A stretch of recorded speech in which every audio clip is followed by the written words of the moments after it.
Hello friends, ఈ కథ మీకోసంలో ఈరోజు మనం చూడబోయే కథ అనుకరణ. ఒకానొక అడవిలో ఒక కోతి ఉండేది. అది చాలా తెలివైన కోతి.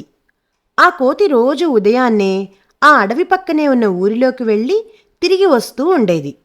ఆ ఊరి జనాలని, వారి మాటలని అక్కడే చెట్ల మీద తిరుగుతూ వింటూ ఉండేది. తన అడవికి వెళ్ళగానే మనుషులు చేసే పనులు, వారు మాట్లాడే మాటలు అనుకరిస్తూ తన స్నేహితులకు చూపించేది. అవి కూడా ఆ కోతి చేసేవి సరదాగా చూస్తూ సంతోషించేవి. ఒకరోజు కోతి రోజూలాగానే ఆ ఊరికి వెళ్ళింది. సాయంత్రం వర్షం బాగా పడటం వలన అది తిరిగి అడవికి వెళ్ళలేక ఆ ఊరిలోనే చెట్టు మీద ఉండిపోయింది. చీకటి పడే సమయానికి ఊరి జనాలందరూ నిద్రపోయారు. రాత్రి సమయంలో దొంగలు, జంతువులు ఊరిలోకి రాకుండా ఒక వ్యక్తి అరుస్తూ కాపలా కాసేవాడు. ఆ రోజు కోతి అతని అరుపులు, నడక గమనించింది. దానికి అతని అరుపు, నడక బాగా నచ్చాయి. ఉదయం అవ్వగానే తన అడవికి వెళ్ళిపోయింది. అడవిలోకి వెళ్ళడమే తడవు. ఆ కోతి తను చూసిన వ్యక్తిని అనుకరిస్తూ నడవటం, అరవటం మొదలుపెట్టింది. నేను వస్తున్నాను, సావధాన్, నేను వస్తున్నాను, జాగ్రత్త అని అరుస్తూ తల పైకి ఎత్తి రాజసంగా నడవసాగింది. దానికి ఆ అరుపు అర్థం తెలియదు, కానీ అడవంతా అట్లా అరుస్తూ నడవసాగింది. దాని అరుపులకి అన్ని జంతువులు బయటికి వచ్చి చూడసాగాయి. దీని అరుపులు విన్న నక్క పరుగు పరుగున సింహం దగ్గరికి వెళ్ళి, సింహరాజా, ఒక కోతి మీ మీదకి యుద్ధానికి వస్తోంది, సావధాన్ అని అరుస్తూ యుద్ధం ప్రకటిస్తోంది అని చెప్పింది.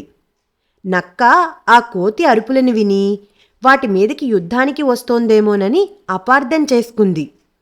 వెంటనే సింహం పైకి లేచి కోతి అరుపులను విన్నది. పాపం, ఆ కోతి తను చూసిన మనిషిని అనుకరిస్తూ అడవంతా తిరగసాగింది. సింహం ఆ అరుపులు విని కోపంతో కోతి దగ్గరికి వెళ్ళింది. ఎదురుగా వచ్చిన సింహాన్ని చూసి కోతి భయంతో నమస్కరించి, ఏమిటి మహారాజా, ఇలా కోపంగా ఇటువైపు వచ్చారు? ఎవరినైనా దండించడానికా అని అమాయకంగా అడిగింది. దాని అమాయకపు మాటలు విన్న సింహం, అదేమిటి, నువ్వేగా అరుస్తూ వస్తున్నది, మళ్ళీ నన్ను అడుగుతావేంటి? నీ అహంకారపు అరుపులకి నిన్ను దండించడానికే నేను వచ్చాను అని అన్నది సింహం. సింహం మాటలు విన్న కోతి ఒక్కసారిగా కంగుతిని, మహారాజా, నేనేమని అరిచాను, నా తప్పేంటి అని మళ్ళీ అమాయకంగా అడిగింది. నక్క పక్క నుండి, దండించండి ఆ పొగరుబోతుని అని అరుస్తోంది. సింహం కోతితో, ఈ అరుపు నీకు ఎవరు నేర్పించారు అని అడిగింది. అదా మహారాజా, నేను ఒక ఊరిలో విన్నాను అని జరిగిందంతా సింహానికి చెప్పింది. దాని అమాయకత్వానికి సింహం నవ్వుకుని, సరే అయితే ఇక నుండి నువ్వు నా దగ్గర సైనికుడిగా చేరు. నీ అరుపులో నేను వస్తున్నాను అని కాకుండా మహారాజు వస్తున్నారు అని అను.